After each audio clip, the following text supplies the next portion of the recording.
Salam berjumpa kembali teman-teman sekalian, Bapak Ibu Saudara-saudariku yang terkasih. Pada kesempatan ini saya mengajak kita kembali lagi untuk mendengarkan sabda Tuhan yang kita ambil dari Penginjil Markus bab 1 ayat 29 sampai 39. Yesus menyembuhkan ibu mertua Petrus dan orang-orang lain, dan Yesus mengajar di kota-kota lain.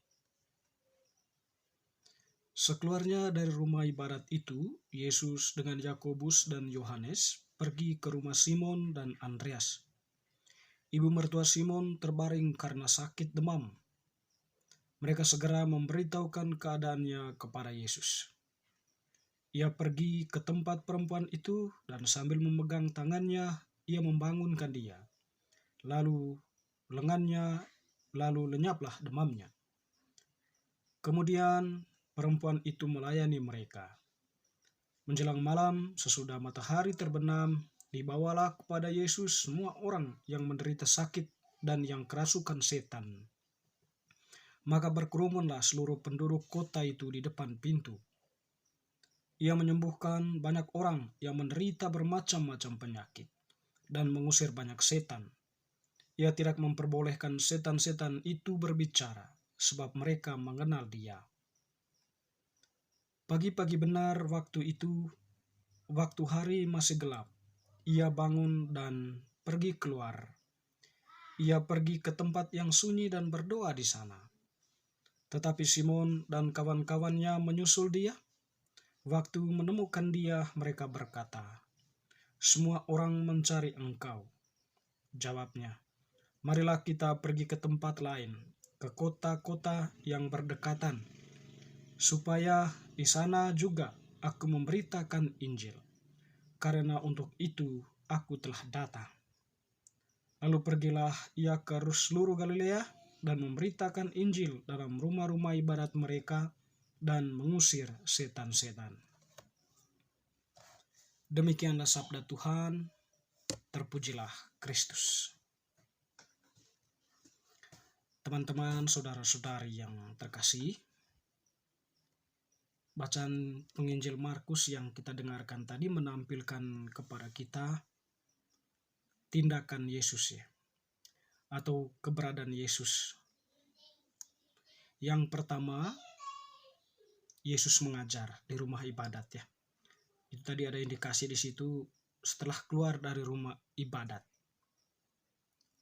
Dia kemudian bertindak sesuatu. Tentu kita paham bahwa kalau Yesus itu masuk dalam rumah ibadat di sana dia membacakan firman lalu kemudian mengajarkan banyak orang. Artinya dia berkata-kata di sana. Mengajar begitu banyak orang, memberikan mereka peneguhan, kekuatan, sekaligus memperkenalkan kepada mereka bahwa kerajaan Allah itu sudah dekat. Dan kepenuhan dari sabda Allah itu, janji Allah itu ada dalam diri Yesus itu Tentu dalam hal ini Yesus mengajarkan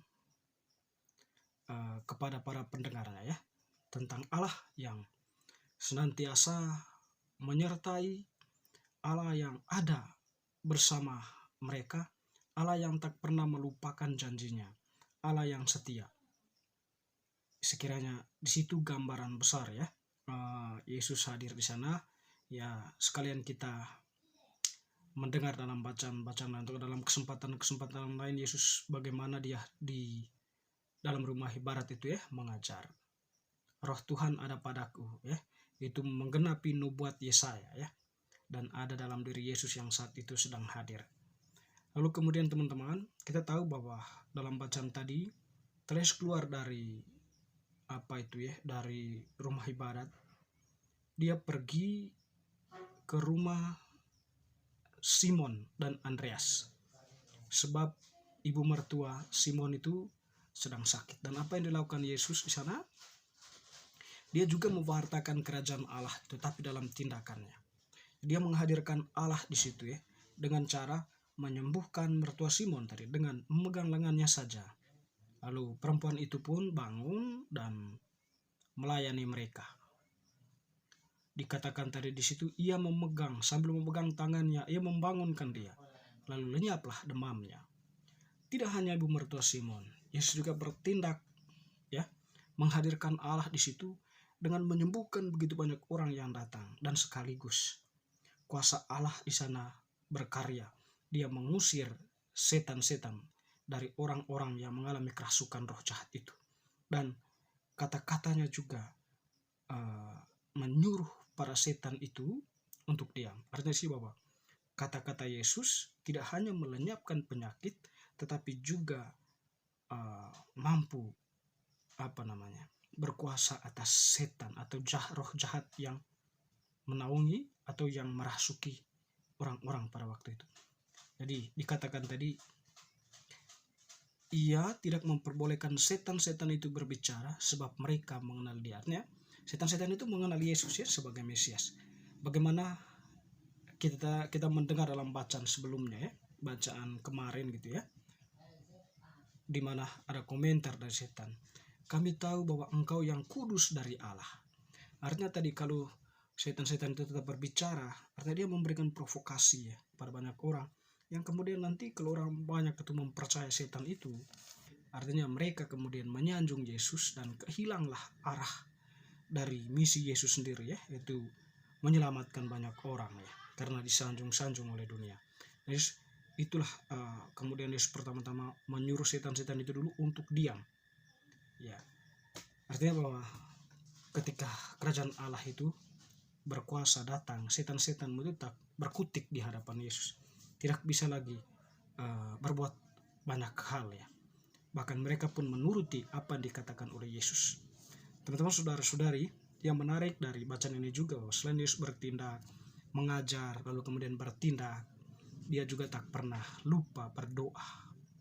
Di mana dikatakan dari pagi-pagi benar, waktu hari masih gelap, ia bangun pergi keluar, ia pergi ke tempat yang sunyi dan berdoa di sana. Yesus itu selain dia bekerja, menjalankan misinya, mengajar, menyembuhkan banyak orang, mengusir roh jahat, tetapi juga dia menyiapkan waktu sunyinya dan berdoa kepada Bapanya.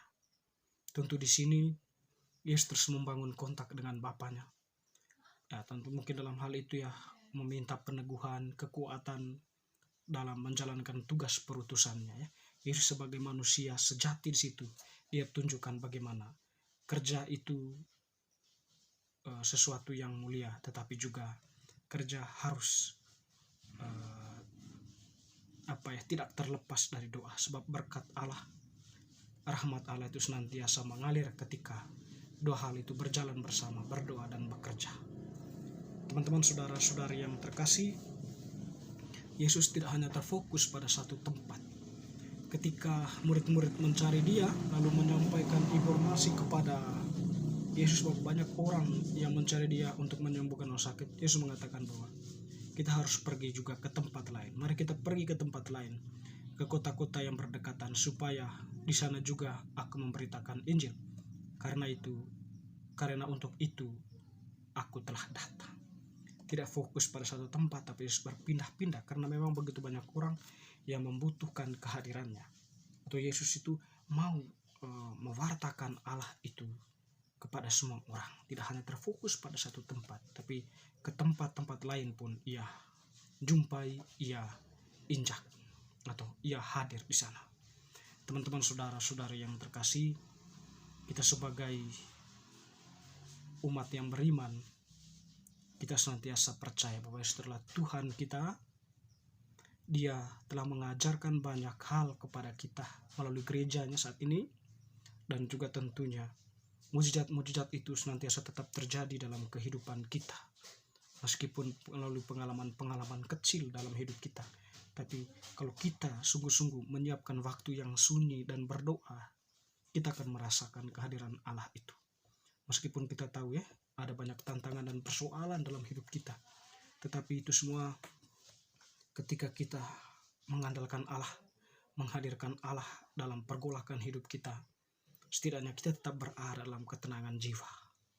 teman-teman saudara-saudari. Semoga bacaan hari ini semakin meneguhkan iman kita. Amin.